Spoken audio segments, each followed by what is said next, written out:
Welcome. My name is Alexia Stack, and I'm a practicing behavior analyst in North Vancouver, British Columbia. I practice with the block above behavioral consulting. Today, we'll be discussing trauma and its impacts. I'm going to invite you to close your eyes for a moment and try to imagine yourself as a brand new parent holding your newborn. Maybe you can imagine how your baby smells, feels, or sounds. I wonder what it is like to hold your newborn for the first time, to kiss him or her, to soothe him or her when distressed. Now I want you to fast forward a few years. Your baby, now a toddler, is refusing to try foods, has trouble falling asleep at night, has delayed language development, is failing to play with toys in imaginative ways, ignores his or her peers, and takes comfort in lining up his blocks in the same color pattern every time. Your now toddler is soon to be diagnosed with autism. Alternatively, years pass and misdiagnosis after misdiagnosis is made. After years of seeking the wrong supports and treatments, your child is diagnosed as being on the spectrum. As a parent, you're thrown into a world where you have to make the best possible decisions for your child with limited understanding and education. You, as any parent, are determined to do the best you can for your child. Now imagine you are your child. You're receiving a range of treatments. You go to daycare, preschool, or school. You have speech and language sessions, occupational therapy sessions, play sessions, or applied behavior analysis sessions. The goals across all these environments are for you to learn. Learning, though, comes at a cost. As part of your interventions, you are being told no hundreds of times a day whenever you make a mistake. On the surface, what was once thought a harmless practice when teaching, for some can be experienced as a trauma. Imagine yourself in your child's shoes again, engaging in self-stimulatory behavior to calm your nervous system when you're overwhelmed. Yet this behavior, which could be seen as adaptive for your child, is redirected or stopped in some way because it looks socially inappropriate. Now imagine you fast forwarded to adulthood and your child reports on the harm that interventions aimed at reducing self-stimulatory behaviors were harmful to him or her. Imagine being nonverbal and being abused by a caregiver, someone who's trusted to teach you and keep you safe. You cannot articulate your experience. Your only way to communicate this abuse is through your behavior. However, your behaviors are seen as symptoms of your diagnosis of autism. Now imagine falling victim to bullying at school. Every day, you walk in fearfully to your high school, knowing your perpetrators are lurking in the hallways, waiting for you. You fall victim to ongoing physical and relational bullying at school for the entirety of 5 years. Or maybe, tragically, you're a victim to some form of abuse at home. Each one of these experiences is a trauma or could be experienced as a trauma. Yet until very recently, the concept of trauma and its effects on individuals on the autism spectrum has not been studied or treated. So why are we speaking about trauma? Simply because it's extremely common and it can have long-lasting effects well beyond the time of the experience. In a seminal article published in 1998, Felitti aimed to establish a connection between experiences of childhood abuse or traumas and medical illnesses in the general American population. He found that rates of adverse childhood experiences, what we call ACEs, indicated that about 52% of the population experienced at least one childhood trauma. Of those who experienced one ACE, the probability of exposure to a second ACE was between 65 and 93%. And experiencing two or more ACEs was between 40 and 74%.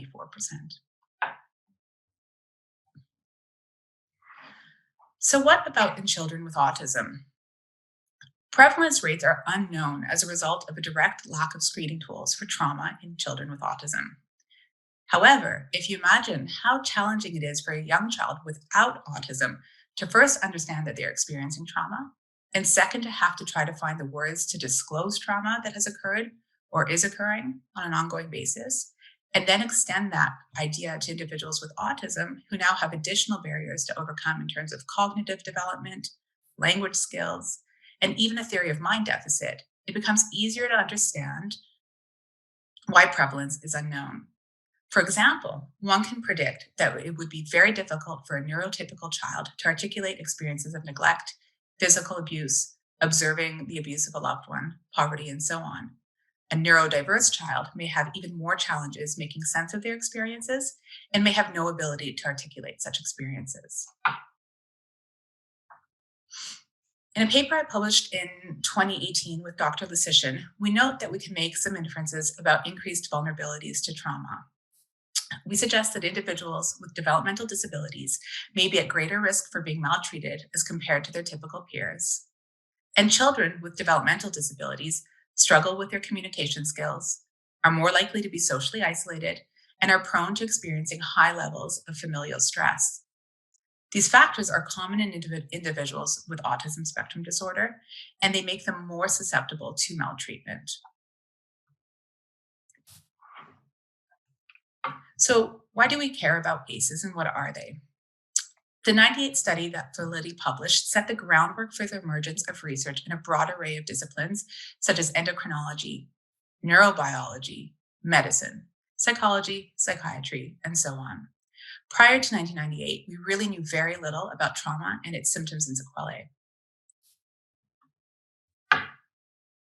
What has been shown since this seminal study are that ACEs, as a result of the chronic stress endured by the individual on their body, are directly related to both medical illnesses such as heart disease, cancers, obesity, autoimmune diseases, early pregnancy, STIs, as well as to mental health illnesses and behaviors such as addiction, delinquency, depression, anxiety, OCD, ADHD, and an increased likelihood of dying through suicide. So, in general, the category of ACEs are as follows: experiencing psychological abuse, physical abuse, sexual abuse, emotional neglect, physical neglect, the loss of a parent for any reason, such as death, separation, divorce, removal of a child from the home and placed in foster care or adoption, a mother or father being treated violently in the home, where the children observe the violence taking place in the home, substance abuse in the home, and mental illness in the home. So, a child living with a primary caregiver who suffers from mental illness can lead to having one's needs consistently neglected or the occurrence of other forms of abuse, and criminal behavior in the household. So, what is trauma then? There are many definitions. It can be categorized into physical trauma, such as a car accident, an injury, being born prematurely, a medical illness. And then there are psychological traumas, like those listed on the previous slide. Today, I'll be focusing on psychological traumas. There are many definitions of psychological trauma. For example, Gabor Mate's overarching definition of trauma is that it is a wound. Alternatively, a slightly more tangible definition of trauma is defined by Kearns and colleagues as a psychological injury that causes damage or harm to the person and which varies in terms of its permanency, severity, and longevity. It's important to note that traumas can be placed on a spectrum of severity. On one end of the spectrum, a trauma can be minor and easily overcome, occur only one time, such as one instance of bullying by a peer. On the other end of the spectrum, trauma can be severe, long-lasting, and may require professional help to heal from, such as any form of abuse or the death of a parent, witnessing violence, and so on. The repercussions of severe trauma are well known to alter one's life functioning, and if it's left untreated, it can lead to the development of post-traumatic stress disorder and complex post-traumatic stress disorder. So the impacts of trauma are varied across individuals. They can have a minimal impact or a severe impact. For example, my friend Andrea may have incurred ongoing bullying from a teacher as a child and come out of that just fine. I, on the other hand, may have also experienced ongoing bullying by the same teacher, but I cannot come out of that year, but I come out of that year traumatized. When the trauma is left untreated, the individual's quality of life suffers. So, this funnel here, I'm asking you to imagine this as the quality of your life. Trauma can impact the quality of life. If you can picture this funnel as your life, when you've lived life relatively unscathed, meaning you have challenging experiences but are not traumatized by them, you can easily live at the top here, on the outside, enjoying the world. The deeper you go, the more trauma has affected the individual, and the harder it is to come up and out of its consequences. So let's look at some of the different ways that trauma can impact you. So, as I was suggesting, those people who have experienced few traumas in their life or can live their life with rich experiences, they're typically quite open to relationships and developing new relationships. But as we start to have more harmful experiences in our life, we may start to lose some of our family and only keep a few close ties. We may limit our friendships and only have few friends. Some of us may be quite isolated and have no friends. We may struggle with engaging in flexible behavior and have only some flexible behaviors within our repertoires. We may be completely inflexible to experiencing new things in life. One may experience flashbacks, a persistent state of fear, nightmares, depression. One may be incarcerated, have suicidal thoughts, or engage in self injury and sometimes die by suicide. The longer that trauma is left untreated, the more pervasive some of these problems become. So little is known about the impacts of trauma on children with autism.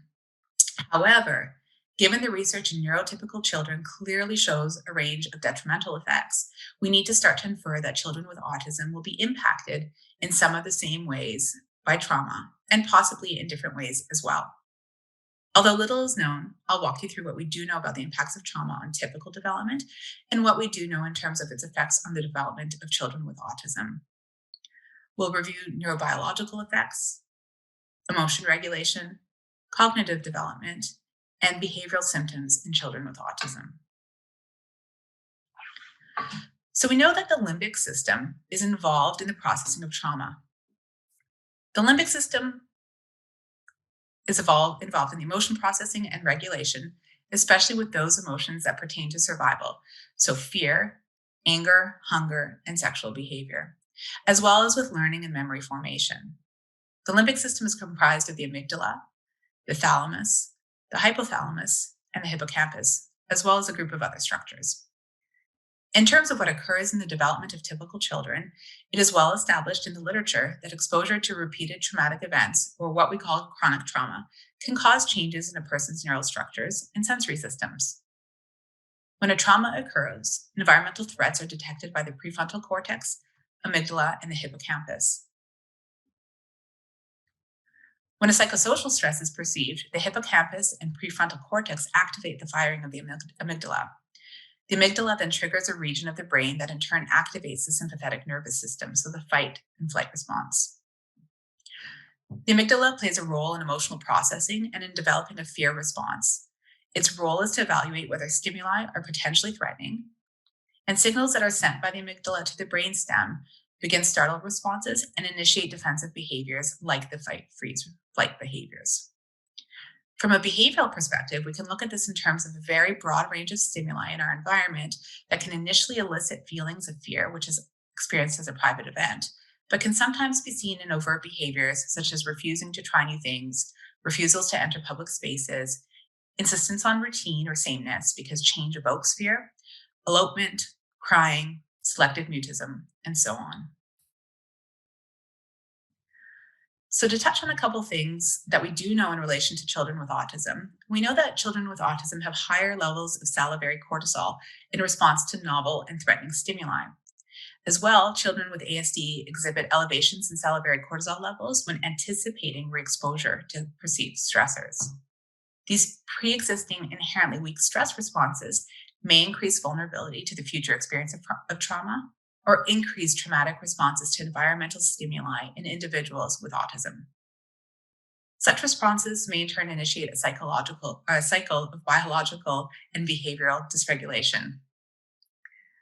So essentially, what we're trying to say here is that the underlying biology of children with autism may predispose them or make them more vulnerable to experiencing some events as traumatic, whereas a neurotypical may not experience a particular event as a trauma.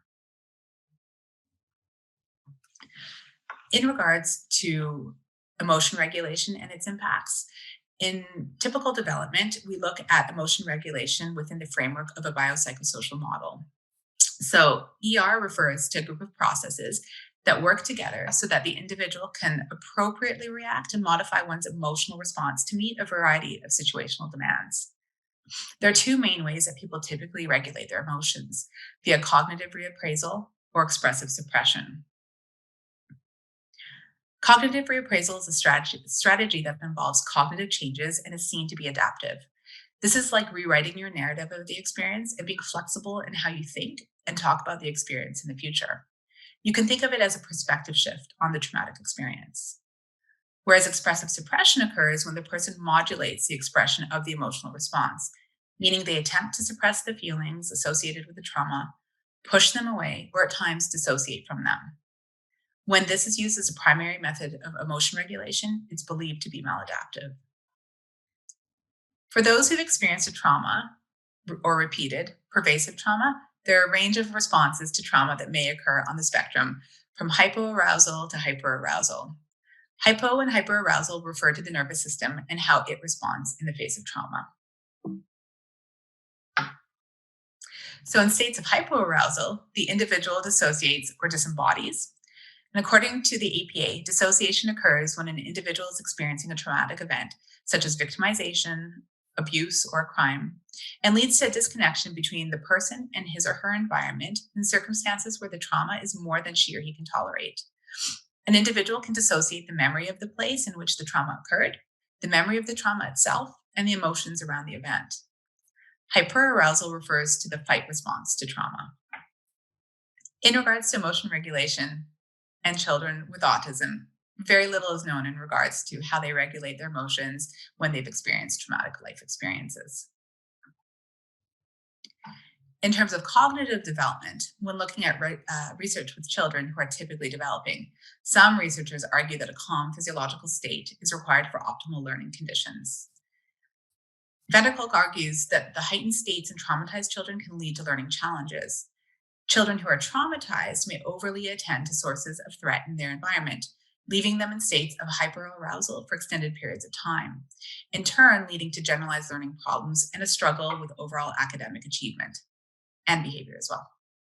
For example, noises in a child's learning environment may be startling and shift their attention from a teacher teaching to paying attention to what is happening away from the learning space. Children living in homes where they experience ongoing trauma may develop a fear of people, therefore turning what should be a safe learning space like a school into a place that evokes a fear response when they arrive. These heightened physiological states compete with the ability to pay attention and learn. In terms of children on the spectrum, well, there's simply a dearth of literature in regards to the effects on learning. However, one can infer that a neurodiverse child may struggle equally, if not more, to learn than his or her peers. And in terms of behavioral symptoms in children with autism and trauma, this is where we have a little bit more knowledge. In 2017, Brenner and colleagues conducted the first exploratory study examining the behavioral symptoms of PTSD with a sample of children with autism whose parent or caregiver reported histories of abuse. They found that children with autism with a reported history of abuse and comorbid diagnosis of post-traumatic stress disorder reported more fear, tantrums, intrusive thoughts, and upsetting memories.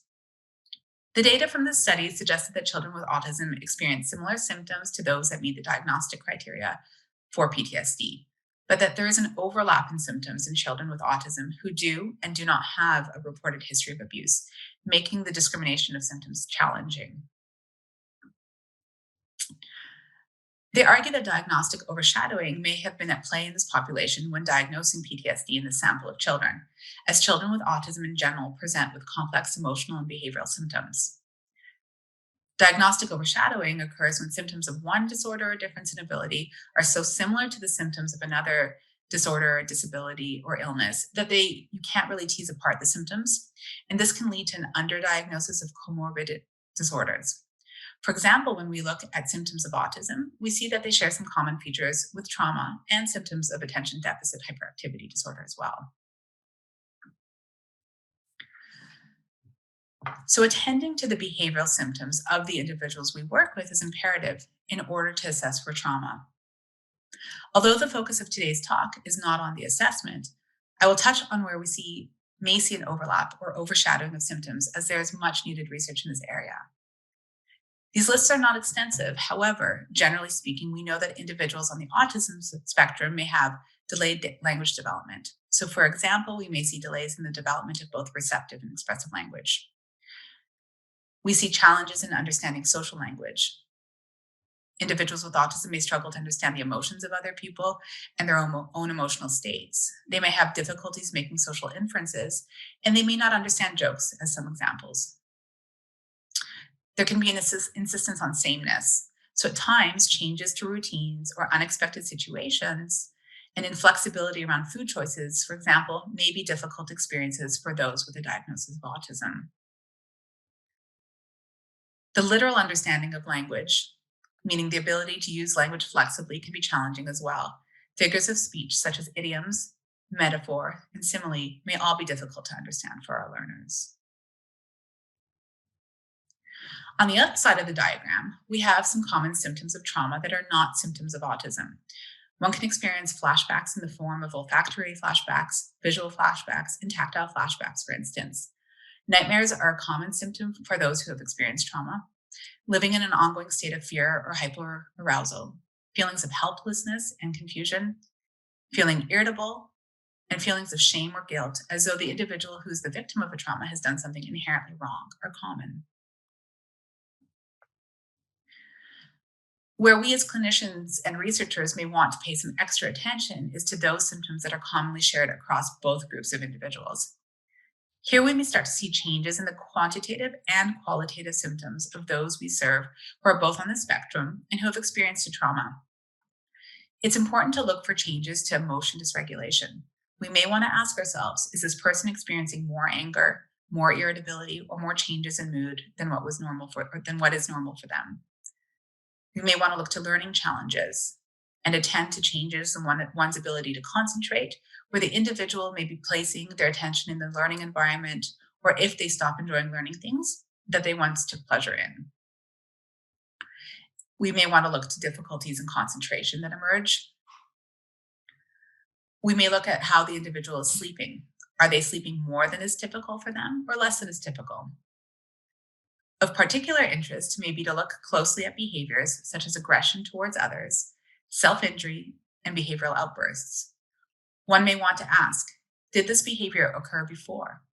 If yes, has it changed in some way? Does it happen more often? Does it happen with a higher intensity?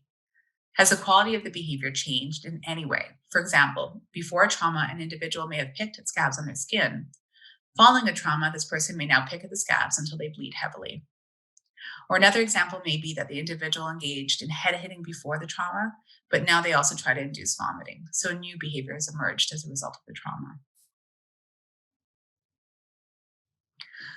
Although trauma is a contemporary issue, both in the context of our social culture as well as in the context of academics, there's simply a paucity of knowledge in how it impacts individuals with autism, in how we should assess for it, and how to modify existing treatment models for people on the spectrum.